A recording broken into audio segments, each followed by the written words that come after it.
Tu le sais, j'adore tourner mes épisodes de podcast en studio. Mais pour passer à l'échelle, j'étais obligé de trouver un partenaire pour avoir mon studio directement en ligne. J'ai essayé pas mal de solutions et j'étais souvent hyper déçu. Un son de merde, une image floue, des problèmes de connexion à chaque fois. Et c'est là qu'on m'a parlé de Riverside, riverside.fm. J'ai essayé et j'ai tout de suite adoré. En gros, Riverside, c'est un peu la Rolls quand tu veux tourner un podcast en ligne, en asynchrone, directement de chez toi. La Ferrari de l'audio, quoi. J'en fais peut-être un petit peu trop là, non? Avec Riverside, le principe est hyper simple. Tu prépares ton interview dans leur studio virtuel, tu définis les rôles de chacun, l'invité, l'intervieweur, le producteur, tu envoies une invitation par mail ultra simple à ton invité, il clique, ça s'installe tout seul et c'est parti. Toi, tu enregistres ta voix et ton image de ton côté, ton interviewé, il fait pareil de son côté et Riverside fusionne le tout pour un rendu digne de ce nom. Et vraiment, je te le garantis, la qualité, elle est vraiment incroyable. Même avec une connexion moyenne et un ordinateur de base, ça fonctionne hyper bien. Et en plus, là, ils ont plein de nouvelles features qui sont assez ouf. Tu vas pouvoir personnaliser ton studio comme bon te semble. Logo, arrière-plan, police, tu choisis tout ce que tu veux. En gros, tu vas pouvoir créer ta propre identité visuelle en quelques clics. Mais attention, Riverside ne s'arrête pas au live. Leur éditeur vidéo est une véritable tuerie. Montage audio par pistes séparées, ajout de musique, d'images, de textes, bref, tu peux personnaliser comme bon te semble. Et ils ont même des outils IA pour fluidifier les voix et supprimer les silences un peu gênants automatiquement. Alors certes, ça reste une plateforme en ligne. Ce sera toujours plus qualitatif d'aller enregistrer ton podcast en studio. Mais avec la qualité 1080p, l'export en 4K et toutes les features avancées, on est quand même vraiment pas mal en termes de rendu. Bref, si tu cherchais encore la solution pour créer tes podcasts en ligne, je pense que tu viens de la trouver, c'est riverside.fm et tu vas voir, ça va te changer la vie. Et du coup, je suis hyper content que Riverside soit mon nouveau sponsor pour cette nouvelle saison de podcast. Et au passage, je t'ai négocié deux choses. Déjà, tu peux tester gratuitement en cliquant sur le lien qui est en description et avec le code LACHAPELLE, tout attaché, tu obtiens 15% de remise sur le format premium. Donc merci encore à Riverside de sponsoriser cette saison de podcast. Merci à vous d'être toujours plus nombreux sur La Chapelle Radio et très bonne écoute. Et c'est bon, ça enregistre. Du coup, un nouvel épisode de La Chapelle Radio avec notre ami Pierre Hérubel que vous connaissez sûrement si vous traînez un petit peu de temps en temps sur LinkedIn. Donc on le fait à distance parce qu'en fait il n'est pas à la même heure chez toi et chez moi. Toi tu es en Thaïlande, hein, c'est ça? Ouais, je suis en Thaïlande depuis 8 ans. Je vais te raconter tout ça, je pense. Eh ben écoute, tu vois, tu me tends la perche. Présente-toi avec tes propres mots et on va dérouler comme ça. Ça marche. Bah déjà, merci pour l'invitation sur le podcast. C'est vrai qu'on s'était parlé sur LinkedIn par message, comme quoi c'est un réseau qui aide beaucoup pour se découvrir entre solopreneurs, même si on habite loin. Donc moi, je suis à Bangkok, en Thaïlande, depuis 8 ans. Et je suis arrivé ici en fait pour travailler à l'ambassade de France. Donc c'était sur une carrière de diplomatie à la base. Je m'occupais de la communication à l'ambassade. Et après, donc j'ai fait un virage à 180 degrés donc sur une agence premièrement. J'étais associé dans une agence. Après, je suis parti faire du freelance. Et ensuite, j'ai monté une boîte avec un associé qui était aussi en Thaïlande, donc Alain, qui est français. Et on a monté Red Hot, c'était en 2021. Alain Briez ou Briez, je sais jamais comment on dit. Alain Briez, ouais. Et donc en 2021, on a monté ça. C'était une agence de go-to-market. On faisait des sprints pour aider des boîtes early stage à trouver leur product market fit. Donc en gros, on testait des canaux Facebook Ads, Instagram, LinkedIn Ads, email, etc. Et donc c'est là où j'ai fait vraiment ma grosse aventure entrepreneuriale. Et donc on a vendu l'agence en 2023, octobre 2023, à Bulldozer. Et depuis, je suis solopreneur. D'ailleurs, j'ai dit qu'on se découvrait sur LinkedIn entre solopreneurs, mais je crois que tu n'es pas solopreneur, je crois que tu as plusieurs boîtes en vrai, et que tu es plutôt entrepreneur. J'ai pu avoir un peu une étiquette de solopreneur par moment, mais maintenant je suis complètement CEO de La Chapelle et donc du coup de sa première boîte qui est Frisbee, donc son premier SaaS. Donc non, je quitte ce monde de solopreneur, mais que je respecte beaucoup. Ouais, c'est un monde agréable, franchement. Après, je suis en train de retourner sur une aventure un peu plus avec une boîte, etc. Donc, je pourrais t'en parler, mais solopreneur, pour que ça dure très longtemps, en général, c'est dur. Et donc, pour reprendre le fil, On a vendu la boîte à bulldozer, je suis parti faire du soloprenariat en contenu. C'est là où je me suis spécialisé sur le B2B content au lieu du growth marketing. Parce qu'avant, je faisais beaucoup de growth marketing, mais ça marchait de moins en moins. Donc je me suis déporté un peu vers le content. Et après, j'ai lancé un produit. Donc j'ai pris tous les learnings que j'ai eu du service sur des coachings, sur des plans d'action, des stratégies, etc. Et derrière, j'ai créé un produit. Et voilà, je suis sur ce produit maintenant depuis avril. Et voilà, ça tourne. J'ai mes clients, mes étudiants, et je leur apprends à faire du B2B content comme j'ai pu le faire, quoi. Donc sur LinkedIn, YouTube, newsletter, blog, etc. Voilà. Ce produit-là, en fait, au grosso modo, c'est une formation en ligne, hein, c'est ça? Ouais, formation en ligne, plus communauté, là je rajoute un système de cohorte pour accélérer en fait le contenu des étudiants. Ok, donc jusqu'à maintenant, combien d'étudiants accompagnés sur la formation? 240, peut-être 250 là depuis la semaine dernière. Et donc là je rajoute du coaching pour aller encore plus loin, quoi.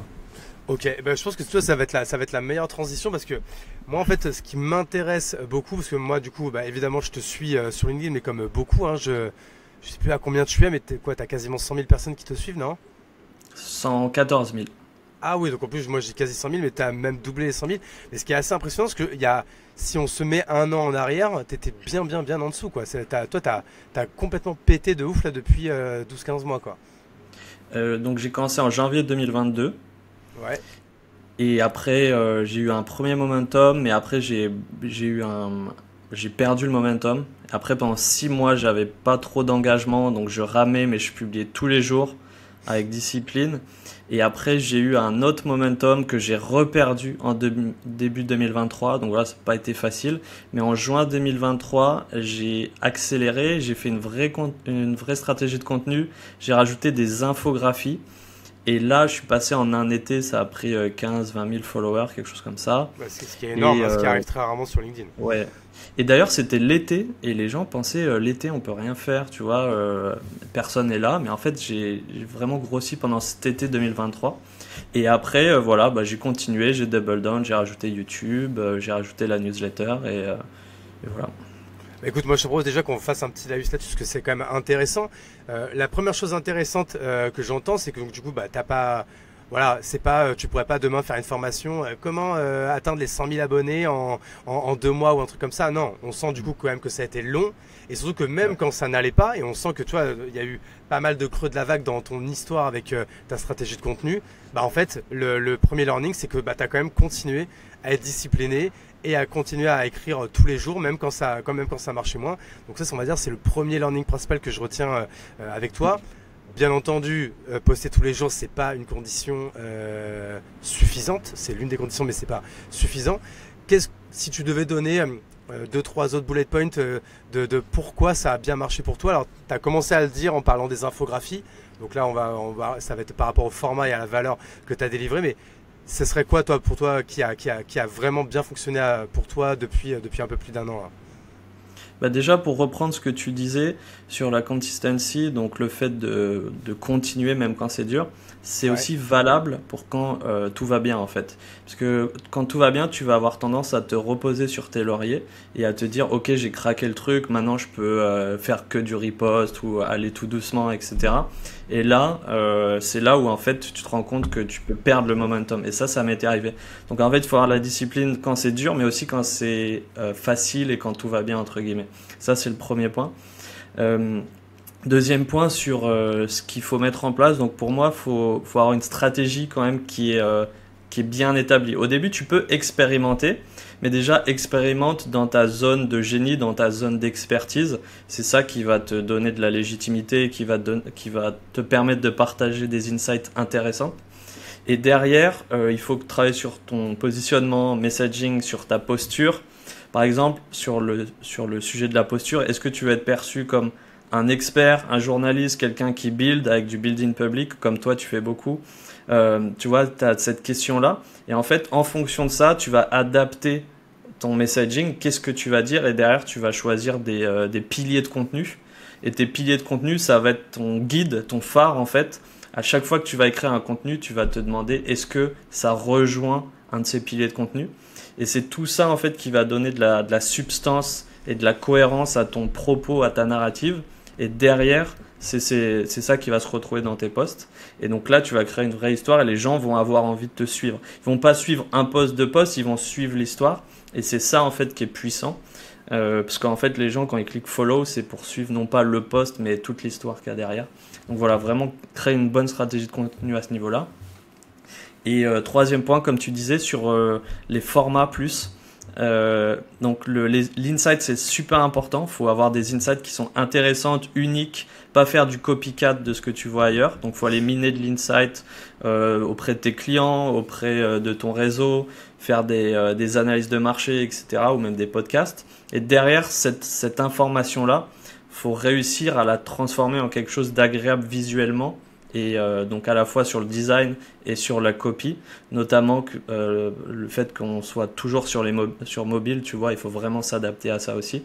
Donc c'est bien d'avoir une bonne insight, mais il faut avoir du bon format aussi. Donc infographie, carrousel, photos ou juste des posts bien copyrightés, ça fait le taf aussi. Ok, bah, Voilà. écoute, merci en tout cas pour tout ça. Même moi, je pense que je réécouterai le podcast pour prendre bonne note de tout ça parce que j'ai beaucoup de choses à corriger, surtout en ce moment. Maintenant, par rapport à ce qui m'a aussi intéressé, par rapport à ce que tu disais en intro, c'était ton changement de positionnement.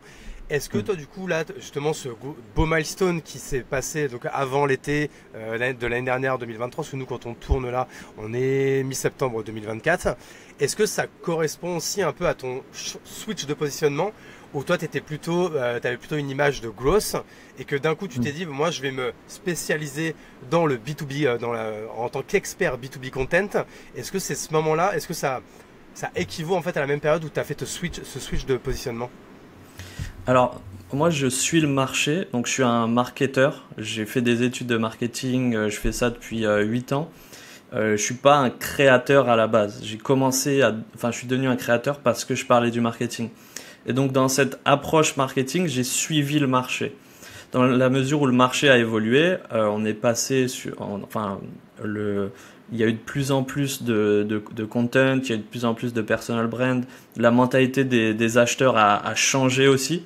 Ils aiment de plus en plus lire du contenu avant de contacter un sales. Donc tout ça a fait que de plus en plus, le contenu avait plus de performance que le growth à proprement parler sur, admettons, de l'expérimentation rapide en paid, etc. Donc j'ai suivi le marché de cette manière-là. Et en fait, ça, je l'ai vu à travers Red Hot, parce que Red Hot, on a fait 0 à 1 million en 14 mois grâce au content et au social selling, tu vois. Donc c'est après avoir maturé tout ça que je me suis dit, en fait, je vais aller sur le contenu parce que c'est ce qui marche en ce moment.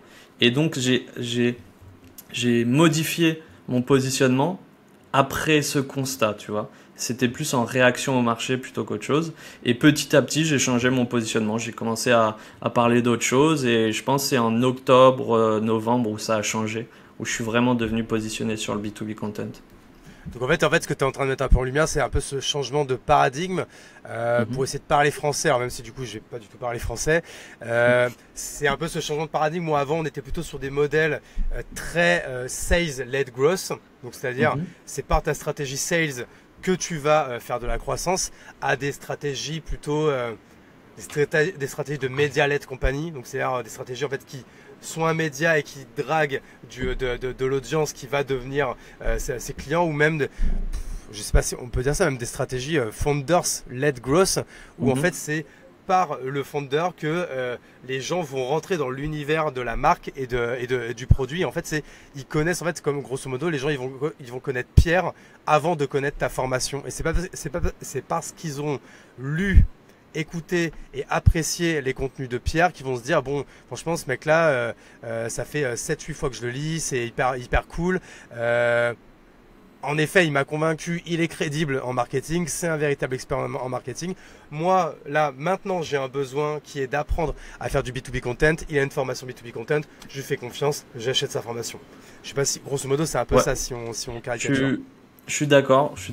Mouvement de marché, décentralisation de l'information. De plus en plus, les acheteurs ils vont aller sur diverses sources comme blog, communauté, réseaux sociaux, etc., au lieu d'aller juste parler à un sales. Et donc, il y a plein de stratégies qui émergent à cause de grâce à ce contexte plutôt. Et donc, derrière, c'est de plus en plus logique de lancer des personal brands, de faire beaucoup de content, etc. Après, ça dépend aussi de la phase de l'entreprise. Early stage founder-led, ça a beaucoup de sens. Par contre, pour une boîte très avancée, elle va pas faire du founder-led, mais elle peut faire beaucoup de contenu aussi. Tu vois, les grosses boîtes américaines, elles misent beaucoup sur le contenu, mais elles misent plutôt sur la communauté. Elles rachètent des podcasts, elles rachètent des newsletters, elles font beaucoup de posts LinkedIn. Donc c'est vrai à tous les niveaux en fait. À tous les niveaux, ça marche de mieux en mieux. Et par contre, le sales a toujours un gros impact. Par exemple, avant, on en fait toujours beaucoup, mais le cold email, tu vois, ça peut être remplacé maintenant par du warm outbound, dans la mesure où c'est des gens qui ont vu ton contenu et tu vas leur envoyer des emails en priorité à ces gens-là parce qu'ils ont vu ton contenu plutôt qu'aller chercher des gens qui n'ont jamais entendu parler de toi en fait. Donc ça, le content a un impact aussi sur d'autres tactiques comme email, paid ads, etc. Donc c'est top quoi. Clairement, en fait, pour traduire un peu ce que tu viens de dire, pour ceux qui sont peut-être moins marketeux, qui font quand même partie de l'audience, c'est qu'on ne va pas laisser sur le carreau. Ce qu'on appelle du coup moi je dis warm outreach. Alors c'est quoi? Toi t'appelais ça comment déjà? Warm outbound, mais c'est warm outreach. Warm outbound, voilà, grosso modo. Imaginons demain je fais moi j'ai un produit qui s'appelle Frisbee, qui est dans l'influence B2B. Demain je fais un post LinkedIn qui parle d'influence B2B. Il y a des gens qui vont engager sur ce post, qui vont liker, commenter. En fait, toi, ce que tu es en train de dire, le warm outreach, warm outbound, c'est d'aller voir ces gens qui ont liké. Donc, par exemple, je vais dire une bêtise, il y a 100 personnes qui ont liké et 40 personnes qui ont commenté. Alors, souvent, ça peut être mélangé. En priorité, ça va être du coup de pouvoir aller retargeter ces personnes-là qui te connaissent, donc, ou qui t'ont vu peut-être pour la première fois, mais qui ont vu ton blaze, qui ont vu le sujet de l'influence B2B et qui ont engagé sur ce contenu. Donc en vrai, s'il y a des gens à aller voir en priorité, c'est bien ces gens-là. Voilà. Si je traduis bien ce que tu disais. C'est ça. Le seule chose que j'ajouterais, c'est de prioriser ceux qui ont engagé plusieurs fois. Pas dès le début. Sinon, il y a le côté « Ah, t'as liké mon post, je t'attaque direct. » Ouais, je comprends. Et toi, du coup, c'est quoi un peu ta stack? Comment tu vas faire justement pour aller voir en priorité les personnes qui ont engagé déjà plus d'une fois sur tes contenus? Alors moi, j'ai un gros volume d'inbound déjà. Donc d'inbound de messages entrants. Je reçois beaucoup de messages, donc ça déjà, ça me permet de faire mes targets en termes de revenus. Et après, désolé, excuse-moi, je te fais juste une parenthèse là-dessus, parce que en fait, ça m'intéresse. C'est-à-dire que des gens t'envoient des MP. Comment toi, du coup, tu vas aller les retargeter? Est-ce que tu les rentres dans un CRM? Est-ce que tu les enrichis? Est-ce que après tu leur envoies plutôt une MP, un mail? Désolé, ça fait beaucoup de questions, mais je serais hyper curieux de savoir comment tu fais. Honnêtement, moi, je suis pas très avancé d'un point de vue technologique. Okay. Donc les gens m'envoient un message et juste je leur réponds. Et je les rajoute pas trop dans un CRM, mais en général, soit je les oriente directement par message sur une formation gratuite, auquel cas, s'ils s'abonnent, j'aurai leur email et potentiellement leur WhatsApp. Et sinon, je les emmène vers la formation. Et par contre, s'ils veulent aucun des deux, je vais pas trop les rajouter dans un CRM, à part s'ils prennent la formation, recevront des emails, etc. Formation gratuite. Et voilà, ça c'est pour l'inbound. Mais en général, ceux qui me contactent, ils sont déjà intéressés de travailler avec moi, parce qu'ils ont vu mes posts pendant 6 mois, 12 mois, des fois 2 ans, tu vois, depuis janvier 2022. Et c'est ce travail-là qui fait le taf plutôt que le processus de sell, le CRM, etc. Ok, donc ça en fait, c'est ta première partie, toi qui est ton premier canal d'acquisition, donc du coup qui est le B2B content inbound. C'est-à-dire que tu crées du contenu, les gens te voient, te font confiance et du coup ils t'écrivent. Et c'est là que toi, donc plutôt à la mano de ce que j'ai compris, tu essayes de les mettre, on va dire, dans les bons funnels, même si j'aime pas ces mots-là et tout. Mais bon, il y en a qui aiment bien, donc on va l'utiliser pour eux.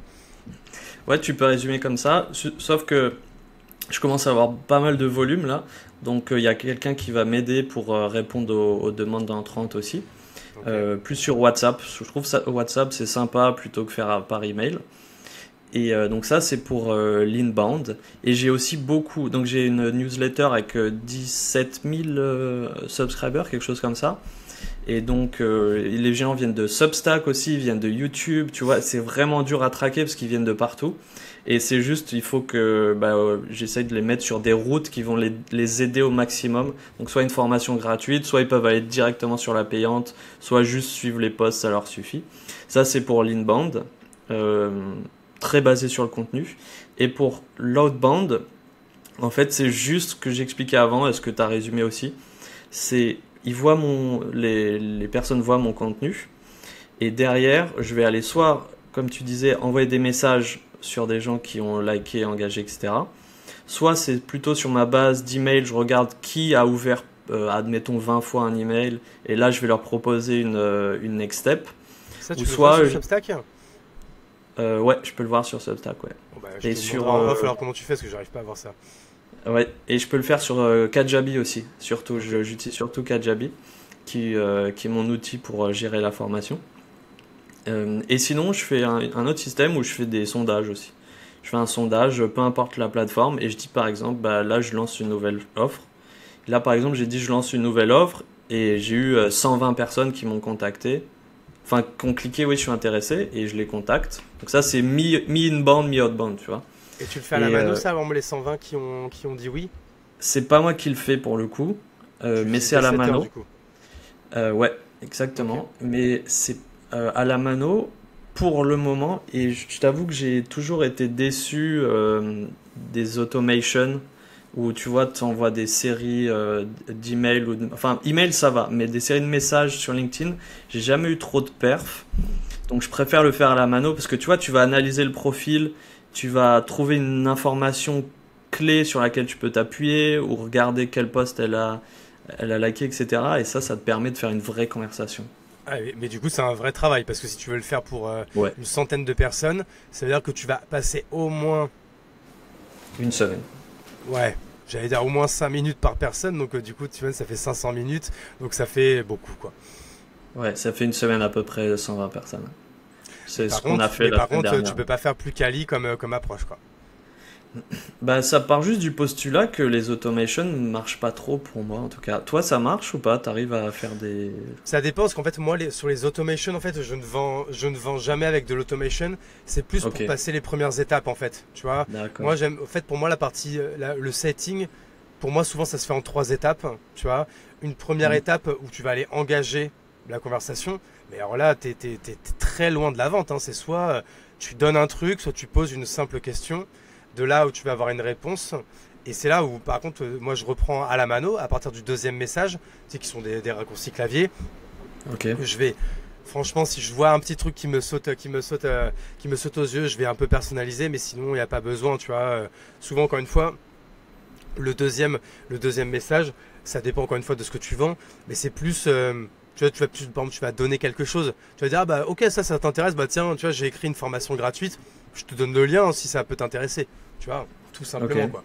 Et c'est plus à partir du 3e, si tu as encore la personne qui te répond ou quoi, que là, tu peux te permettre, je sais pas, de le renvoyer vers autre part, je sais pas, vers ta newsletter ou vers ta formation payante si tu en as une. Enfin, tu vois, des choses comme ça. Moi, c'est plus, encore une fois, ce qui fonctionne aujourd'hui pour moi, tu vois, ce qui fonctionne, comme tu disais, toi, ça fonctionne pas trop pour toi, ça peut fonctionner pour d'autres, et moi c'est pareil, en fait, c'est vraiment très aléatoire, ça dépend de ton produit, ça dépend de ton audience, ça dépend de qui tu es, quoi. Ouais, mais je trouve ça smart d'automatiser ce qui est automatisable sur la première étape. Techniquement, je pourrais le faire aussi parce que c'est juste une question d'ouverture, en fait, et après, on suit à peu près le même cheminement, donc je pense que je vais y réfléchir, ouais. Merci. En fait, je pense que si je le faisais à la mano, j'aurais plus de réponses à mon premier message, mais versus le temps que ça m'aurait pris, là, tu vois, j'ai pas de chiffres, hein, évidemment, c'est que de l'instinct, mais tu vois, j'ai ce sentiment que cette journée que j'aurais passée à le faire, ça vaut peut-être pas les 10% de réponses que j'aurais en plus, tu vois, j'accepte que bon, c'est tout, il y a des gens, ils me répondront pas là, ils me répondront peut-être plus tard, dans une autre séquence ou autre part, quoi, tu vois. Ouais, faut prioriser, je suis d'accord. Je partais plus de ce point de vue-là. Mais donc, si on revient du coup sur ta formation, et encore une fois, moi ça m'intéresse de poser des questions parce que je vais bientôt sortir la mienne, et là pour le coup je suis complètement j'allais dire illettré là-dessus, c'est pas le mot. Je connais pas grand-chose là-dessus, donc je n'aurais pas vraiment de playbook que je saurais suivre. Donc si par exemple demain, je te prenais en coaching, tu vois, grâce au podcast, je me paye un coaching gratos avec Pierre et Rubel. Si demain je lance ma formation moi ça va être plutôt sur l'organisation et la productivité. J'ai mon bouquin qui s'appelle La Bible de l'Orga qui sort d'ici la fin de l'année, donc ce sera, on va dire, un bon lead magnet pour ça. Ce serait quoi les premiers conseils que tu me donnerais pour pouvoir la faire connaître et bien sûr du coup la vendre? Alors, c'est assez vague comme question, mais ce serait quoi déjà les premières choses que tu dirais à la personne en face de toi qui te demanderait ça? Ok. En termes de processus, je vais t'expliquer comment je l'ai fait. Donc moi j'ai un business audience first. Donc où je mets l'audience d'abord. Donc je crée d'abord la distribution et ensuite je vends des produits qui vont aider mon audience. Okay. Donc la première chose à faire, c'est se positionner sur un sujet comme tu l'as déjà fait en publiant du contenu, encore une fois, sur n'importe quel canal. Donc pourquoi pas LinkedIn, YouTube, Insta, etc. Derrière, aller en fait soit vendre quelque chose à cette audience en service ou faire du conseil gratuitement, mais c'est très important de faire des appels pour capter l'information et pour donc des insights comme leurs problèmes, leurs objectifs, leurs besoins, leurs peurs, objections, etc. Enfin, toutes les informations importantes par rapport à ton idée d'automatisation. Ça, c'est le deuxième point. Ensuite, ce qu'il va falloir faire, c'est transformer cette information en cours et derrière aller répondre aux problèmes et aller emmener cette cible vers leur objectif. Donc ça va être toute la structure du cours, la narrative derrière, pourquoi tu le fais, etc. Et ensuite, tu peux passer, de mon point de vue, à la partie communication, marketing. Mais il faut que ces premières étapes soient déjà bien faites, parce que sinon, tu vas essayer de marketer quelque chose qui est dur à vendre. Et donc, voilà, ça, c'est la partie essentielle. Deuxième partie, sur la partie com, tu vas aller revoir les gens que tu as interviewés et tu vas pouvoir leur parler de ce nouveau produit. Techniquement, tu peux même en parler au moment de l'étape 2 où tu fais des interviews. Et derrière, en termes de com, ce que tu vas faire, c'est choisir le réseau que tu as utilisé pour faire toute ton audience, pour tout construire. Et derrière, faire un plan de lancement. Donc, plan de lancement, admettons, sur 1 mois ou 3 semaines. Et en fait, tu vas dire, j'ai étudié pendant tant de temps l'organisation. J'ai parlé avec tant de temps qu'il y avait ce problème-là en termes d'organisation, d'automatisation. Et donc, j'ai décidé de lancer ma formation. Et derrière, ce qu'il te faut, c'est un fil conducteur, en fait. Ce qu'on appelle une big idea aussi, c'est une bonne idée, en fait, qui va te donner le fil conducteur. Et tu peux partir soit de quelque chose de très précis ou à l'inverse quelque chose de très macro. Moi, je suis parti de quelque chose de très macro qui était les mouvements de marché, du growth vers le content. Mais tu peux partir de quelque chose de très précis comme tu perds 10 minutes sur cette tâche-là. Et en fait, si tu l'as fait 10 fois, tu as perdu 100 minutes et voilà. Et donc, tu vas créer toute ta narrative sur cette idée-là. Et toutes les semaines, en fait, sur ton plan de lancement, tu vas apporter des réponses et en même temps teaser ton produit. Là, tu peux le faire sur ton LinkedIn et sur ta newsletter et sur YouTube, tous tes canaux en gros. Et après, tu fais ton lancement. Tu peux faire soit un live, le classique, soit tu fais juste ça par email, soit tu fais ça juste en lancement en contenu. Moi, j'ai fait juste des contents. Tu vois, tous les jours, je disais voilà, c'est live. J'ai pas fait de webinaire ou quoi. Et après, offre de lancement. Donc en général, tu mets un pourcentage un peu moins cher ou tu donnes un incentive à démarrer tout de suite. Et derrière, tu vas pouvoir récolter de plus en plus de clients et après, tu lances la formation comme ça. Ok, voilà, trop bien. Déjà, merci pour cette belle, très très belle intro. Là, moi, j'ai 2 questions qui me viennent. Déjà, toi, ta formation, tu l'as tournée comment? Tu l'as tournée chez toi ou tu l'as tournée en studio, ou est-ce que tu l'as hébergée? Comment ça s'est passé, hein? Je suis allé dans un studio. Donc, pour reprendre le fil, j'ai analysé les problèmes de mes clients sur des coaching calls. Derrière, je l'ai écrit pendant 1 mois et demi. Et après, je l'ai tourné en 1 mois peut-être. Et après, dans un studio avec Là, je suis chez moi. Hein, c'est pas mon studio. C'était dans un autre studio. Et j'ai lancé ça après avec le plan un peu comme je t'ai expliqué, quoi. Et il y a combien d'heures de vidéo en tout? Alors, j'en rajoute tous les mois, donc là, il y en a vraiment pas mal. Mais j'ai commencé avec 20 leçons. Et une leçon, c'était 10-15 minutes à peu près. Ok. Et c'était quoi le prix de lancement, par exemple, de la formation? Je sais pas s'il a évolué. Ouais, j'ai pas mal expérimenté là-dessus. J'ai fait un lancement à 490 au lieu de 750. Ensuite, je suis repassé à 750.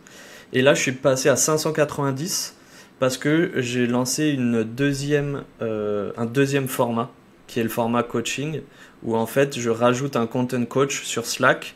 Comme ça, tu peux pas être bloqué. Si par exemple, tu écris un contenu mais t'es pas sûr, ou t'es pas sûr du hook, ou tu as peur de faire quelque chose, ou ta stratégie est pas bonne à 100%, bah, tu demandes à ton content coach sur Slack au lieu de procrastiner, tu vois, ou au lieu d'avoir une page blanche, et le content coach te répond. Et donc là, j'ai fait un deuxième prix qui est à 2495. Donc tu as un gros delta, mais c'est parce qu'il y a le content coach, tu as des calls, tu as des weekly, etc. Et après, voilà, je vais faire vivre les deux en même temps.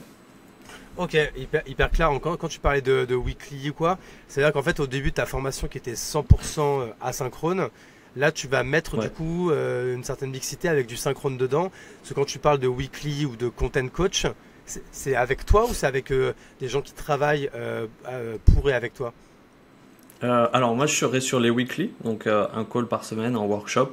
Par exemple, un workshop positionnement, un groupe, en groupe. Ah, ok. Ouais. Donc c'est un format qui marche plutôt bien. On appelle ça office hours aussi souvent. Ouais. Où par exemple les gens viennent, 30 minutes c'est sur un sujet, 30 minutes questions. Où ils viennent juste avec des questions et je réponds. Et après, content coach, c'est quelqu'un d'autre, mais qui est formé, tu vois, sur LinkedIn par exemple, 30-35 000 followers, qui a déjà fait du service dans le content. C'est des bons coachs, quoi. C'est pas quelqu'un où je dis vas-y, fais la formation et aide les clients après, tu vois. C'est des vrais coachs. Et toi, donc, tu as fait tout de suite le choix de faire ta formation et ton contenu full English. Pourquoi ce choix de base, du coup, si tu peux l'expliquer? Alors, moi, je fais du contenu en anglais depuis le début, en fait. Okay. Depuis 2022, c'est en anglais. Et donc, j'habite à l'étranger depuis 8 ans. Donc, l'anglais, ça me paraissait une bonne langue. Et le marché est beaucoup plus grand que sur la France. Même si c'est douloureux, honnêtement, de parler anglais quand t'es pas natif ou bilingue, tu vois. Maintenant, je parle bien anglais, mais c'est douloureux sur un call, quand tu dois faire l'enregistrement, etc. C'est beaucoup plus facile de parler français, évidemment. Mais cet effort-là, il vaut la peine par rapport à la taille du marché. Là, c'est worldwide. En fait, moi, j'ai des clients, enfin, j'ai une audience et des clients en Asie, du Sud-Est notamment, donc Singapour, Thaïlande et un peu Australie aussi. Inde aussi. Ensuite, j'ai l'Europe avec France en premier, UK, Pays-Bas et un peu Allemagne, pas trop l'Allemagne bizarrement, et après il y a les US, tu vois, donc ça permet d'aller sur ces trois marchés là avec la langue commune de l'anglais et un peu le Brésil aussi. Ok, non mais hyper intéressant là-dessus. Du coup, je reviens un petit peu sur la formation, parce que moi dans ton cas c'est plus les méthodes plutôt que les chiffres qui m'intéressent. Mais toi aujourd'hui, on est d'accord que tu vends des formations, c'est quoi, c'est quotidien ou c'est plus 3-4 par semaine, enfin c'est quoi à peu près tes chiffres du moment? En termes de chiffres, moi je suis aux alentours aux environs de 50 000 euros par mois à peu près. Okay. J'ai un peu de service à l'intérieur. New client du coup, parce que toi c'est pas du recurring, les gens ils payent non, cash. C'est pas du recurring, non. Ouais. C'est pas du recurring, mais ça comprend un peu de service aussi. Donc non, je fais des formations tous les jours, ouais. Mais pas sur le nouveau format, pas encore. Ça c'est nouveau. Toi aujourd'hui, je suppose que en fait ton principal canal d'acquisition de nouveaux clients, ça reste LinkedIn. C'est qu'en fait, c'est aujourd'hui, si on fait un peu encore une fois ton funnel, c'est donc tu écris beaucoup de contenu. Est-ce que toi, tu mets les liens vers ta formation dans tes posts? Parce que moi, j'avoue que je te vois pas souvent faire ça. Ou c'est plutôt en fait, tu écris du contenu, les gens ils viennent sur ton profil et sur ton profil, il y a le lien vers la formation. C'est quoi un peu ta stratégie là-dessus? Ma stratégie, elle part de ma posture et de mon positionnement. Moi, j'ai pas une posture de building public, j'ai plus une posture expert, voire professeur. Tu vois, le côté, on fait A, B, C, infographie, etc. C'est très éducationnel. Donc, voilà, c'est 100% educational. Et ça fit pas trop le côté où je mets ma formation, où j'en parle à fond. Donc je la mets plutôt sur mon profil. Donc les personnes peuvent voir sur mon profil, il y a une petite bannière, une petite pub qui parle de mon... En fait, mon profil, il y a un espace publicitaire dessus et je le loue à moi-même, quoi, et je mets ma formation. Et aussi, dans ma newsletter et dans mes emails, là, j'en parle un peu plus, quoi. Et ça, c'est assez soft, c'est un funnel soft, quoi. Ok, mais on est d'accord que toi, je sais pas, les 3/4 de ton acquisition, ça vient de LinkedIn. Je sais pas si tu le traques ou si tu t'en fous, mais je pense que d'instinct, ça doit être là quand même que ça vient le plus, non? Donc les gens me découvrent sur LinkedIn. Par contre, YouTube m'a beaucoup aidé aussi. YouTube, j'ai fait des formats de 13 entre 10 et 13 minutes. Il y a une vidéo notamment qui a fait plus de 30 000 vues là. Donc là, j'ai dépassé les 3000 subscribers sur YouTube. C'était très très dur honnêtement. C'est dur. YouTube, c'est beaucoup plus dur que les autres plateformes. En fait, quand tu passes de LinkedIn à YouTube, c'est comme si tu voyais en 3D pour la première fois. Ouais, Parce que, en gros, tu n'as pas que l'écriture, tu as aussi la vidéo. Tu dois apprendre à bien parler, bien t'exprimer. Après, tu as l'editing, tu as les keywords, tu as tout. Tu as 10 fois plus de trucs. Enfin, c'est pas le même game, quoi. C'est LinkedIn, c'est la maternelle. Là, tu passes le bac direct avec YouTube, quoi. Et tu as des compétences en plus à avoir, comme tu dis, miniature ou la bonne lumière, etc. C'est beaucoup plus de travail. Cela dit, cependant, ça te permet d'apporter de la personnalité, ce qui moi j'en avais vraiment besoin parce que les gens voyaient que des infographies, ils savaient même pas qui était derrière, tu vois, donc ça a apporté quelque chose en plus. Et depuis que j'ai lancé YouTube, mon LinkedIn a progressé aussi, tu vois, et ça me permet de vendre aussi un peu plus mes offres. Donc YouTube a beaucoup aidé, c'est un canal très utile aussi et important dans ma stratégie, et la newsletter. Mais sinon, rapidement, LinkedIn est très important. Ouais. Ça veut dire que toi, YouTube, c'est un canal de découvrabilité pour toi. Je sais pas si tu as une stratégie short également ou si c'est que de la vidéo longue. Alors moi, je suis pas très bon en short pour l'instant parce que je parle super lentement et pas très dynamique, tu vois, et c'est très théorique. Donc faut que je trouve une idée. Je pense pour aller sur du short, j'ai pas réussi à craquer le truc encore. Pour l'instant, c'est que des vidéos de 10 minutes. Ouais, ok, je comprends que alors déjà des vidéos de 10 minutes c'est long, mais du coup qu'est-ce qui va différer de ces vidéos que tu mets sur ton YouTube des vidéos que tu mets dans ta formation? Alors les vidéos sur YouTube, elles sont beaucoup moins organisées et elles sont plus là pour pour ouvrir sur un sujet. Par exemple, j'avais parlé d'une stratégie LinkedIn et j'ai donné 10% de la stratégie. Et derrière, si tu veux vraiment implémenter de manière structurée et avec discipline, bah, tu peux suivre la formation qui est là, c'est 5 étapes où tu dois le suivre, tu as des checklists, etc. Donc en gros, je donne de l'information, mais derrière sur l'implémentation, vaut mieux aller sur la formation. Après, tu peux très bien regarder toutes mes vidéos, voir tous mes posts et le faire toi-même, c'est possible aussi, mais ça va te prendre 3 mois au lieu de 2 semaines en fait. Ok, non, je comprends. Et toi, du coup, parce que je vais avoir deux dernières questions à te poser là-dessus. Est-ce que donc encore une fois, toujours pour vendre ton produit, est-ce que toi, tu as une stratégie qu'on appelle une stratégie lead magnet? Tu parlais tout à l'heure de formation gratuite. Est-ce que toi, ça, c'est ton lead magnet à toi pour faire venir les gens, leur donner, on va dire, un bout de la formation gratuitement pour qu'ensuite, ils passent au reste? Alors oui, la seule différence, c'est que j'appelle pas ça un lead magnet, j'appelle ça un content upgrade. Ça peut paraître un peu alambiqué, mais en gros, je pars du principe que c'est la sémantique, les mots qui vont façonner la pensée, tu vois. Et si tu dis lead magnet, tu te mets dans une posture où tu es juste là pour capturer des leads, entre guillemets. Ouais, même si les vrais marketeurs savent que faut pas faire ça. Donc en disant content upgrade, moi-même je me dis non, là faut que j'upgrade mon audience sur un contenu qui a plus d'impact, qui va plus régler leurs problèmes que ce que je leur ai donné en gratuit en fait. Donc tout ce que tu as dit c'est vrai, c'est juste je change le mot-clé quoi. Non mais ok, on est complètement d'accord avec ça. Et puis il y avait un dernier sujet que je voulais aborder avec toi parce que bien sûr c'est un des sujets c'est l'un des sujets de prédilection du moment, qui est l'influence B2B. Donc, je suppose qu'avec une telle audience et en plus une telle audience ciblée, une telle crédibilité identifiée pour le marketing et plus précisément pour le B2B content de ton côté, je suppose que tu dois avoir pas mal de demandes. C'est quoi ta position et ton point de vue un peu sur cette émergence de l'influence B2B qu'on voit depuis 2-3 ans là?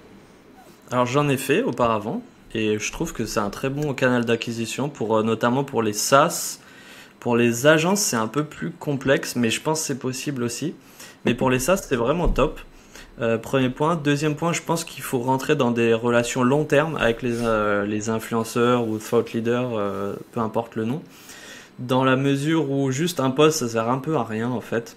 Faut plus parce que c'est la répétition qui va marcher, c'est les principes d'association, donc c'est le fait que quelqu'un qui fait figure d'autorité sur ton marché soit associé à ton SaaS sur le long terme. Parce que sinon tout le monde va voir que c'était juste un post one shot. Donc ça c'est mon deuxième point. Et après le troisième point c'est sur l'attribution en fait, c'est là où c'est un peu plus compliqué. Savoir si ça a vraiment fait de la vente ou est-ce que ça a fait que de l'awareness. Après, tu vois, tu peux mettre un lien affilié ou des codes, mais c'est pas non plus parce que la personne peut peut aller derrière sur Google et taper le nom de la boîte sans passer par ton lien. Donc sur l'affiliation, c'est pas facile. Mais sinon, je pense que c'est une très bonne tactique à tester avec des micro-influenceurs au début et derrière aller sur du plus gros influenceur si vous voyez que ça marche. Ok, bah écoute, merci pour ta réponse. Du coup, je vais clôturer le podcast et je vais te libérer. Peut-être avec une autre question, toi, du coup, qui a l'air d'être un peu toujours en veille sur du coup un peu sur l'analyse du marché, sur ses évolutions. Donc encore une fois, principalement sur ces sujets de marketing et de marketing B2B. C'est quoi, on va dire, la tendance là de ces quelques semaines, 2-3 mois et de ces semaines à venir que tu as pu observer et que même toi-même tu es en train d'essayer t'es en train peut-être de tester et d'itérer en ce moment? En France? En France ou dans le monde, ce que tu veux. Ok. Parce que c'est vraiment différent en fait ce qui se passe en Asie, en France et aux US en ce moment. Ouais, et vas-y, le truc, l'évolution qui t'inspire le plus. Sur les 3 dernières semaines, c'est assez dur, mais 3 derniers mois. Ouais. Globalement, ce que j'ai vu. Désolé, je t'emmerde grave avec cette question du coup. Non, mais c'est pas grave, mais c'est juste, je peux pas dire sur 3 mois, ouais. Mais honnêtement, pour moi, c'est la réalisation de tout le monde qu'il faut partir sur du contenu et qu'il faut créer des écosystèmes de contenu au-delà de juste rester sur un canal, tu vois. Et c'est d'aller ouvrir d'autres canaux progressivement et de faire des ponts entre ces canaux-là. Là, j'ai l'impression que ça se fait de plus en plus en France notamment et aux US aussi. Après, en Asie, pas du tout, mais c'est des sujets différents. Donc voilà, c'est ça que je dirais pour le... Mais c'est pas si actuel que ça, tu vois, ça fait bien un an que ça... T'as raison, en fait ça devient une norme, vraiment véritablement voilà. Cette année, quoi. C'est-à-dire qu'en fait aujourd'hui c'est une norme de dire, tu crées une Disney Map de médias, en fait, autour de toi, autour de ta marque, pour encore une fois faire rayonner ta marque personnelle, mais encore une fois plutôt ta marque et des produits et services que tu vas vendre derrière, quoi. Et notamment avec une factory au début, au milieu, une content factory au milieu qui est souvent soit un podcast, soit des vidéos YouTube et derrière de décliner dans tous les autres formats. J'ai l'impression que de plus en plus de gens le font, ce qui est bien. Après, il faut garder, même s'il y a du volume et de l'intensité, il faut garder la qualité et pas que penser, tu vois, au système, mais aussi à la qualité du contenu. Mais j'ai l'impression que c'est en train de progresser sur ces sujets-là. Non mais clairement, mais comme tu le dis, par contre c'est vrai que ça prend du temps, mais pour illustrer, pour que nos auditeurs comprennent, par exemple là le podcast qu'on vient de faire ensemble qui va durer environ 3 quarts d'heure, bah, en fait demain je pourrais en faire un résumé newsletter, je pourrais en faire un résumé, on va dire un peu plus short avec tous les insights en 5 minutes de vidéo. On pourrait le couper avec un peu les masterclass de 1 minute que tu as donné, le découper en vidéo courte et le mettre en short, reels, TikTok ou autre. Je pourrais en faire 2-3 posts LinkedIn. Bref, en fait, c'est de partir de cette Content Factory qui est le 3 quarts d'heure de podcast avec un expert sur une verticale. Ça demande du temps, mais après on peut aller du coup le distribuer partout en essayant de garder la valeur et pas en faisant n'importe quoi avec ça, quoi. C'est le bon moyen, ouais. C'est le meilleur process, je suis d'accord. Eh ben écoute, ça sera le mot de la fin, le dernier conseil. En tout cas, merci beaucoup Pierre, comme prévu. On a pris masterclass sur masterclass. Moi, je pense que je réécoute peu de fois, en général les podcasts que je tourne, mais tu vois, là avec certains avec qui j'ai été, avec des gens que tu connais très bien, notamment notre ami Jordan Chenevrier, bah du coup aussi au Bulldozer, qui a racheté ta précédente agence, ou même des mecs comme Kevin Dufresne. J'avais vu Erwan, le Head of Growth de Folk, je pense qu'avec qui tu as sûrement dû déjà échanger. Donc pareil, là en ce moment, j'ai un peu ma période la créateur de contenu marketing, mais en fait, je pense que inconsciemment, je vous invite plus pour vous poser des questions et de prendre des coachings gratos. En tout cas, merci à vous de jouer le jeu. Et si ça peut me servir à moi, ça servira forcément à l'audience. Donc c'est très cool. Merci beaucoup Pierre. Merci pour l'invitation, c'était top et à bientôt du coup. Eh ben écoute, à très vite. Merci à tous d'être toujours plus nombreux sur la Chapelle Radio. On va faire les petites mentions légales de fin. Si vous voulez écouter en audio, évidemment. Meilleur moyen de me soutenir, c'est de mettre 5 étoiles. Si vous êtes sur YouTube, abonnez-vous, un petit like, un petit commentaire pour dire ce que vous avez pensé de la masterclass de Pierre. Voilà, ça coûte rien et nous, ça nous aide pour le référencement. Sur ce, je vous remercie, je vous embrasse et je vous dis à très bientôt. Ciao.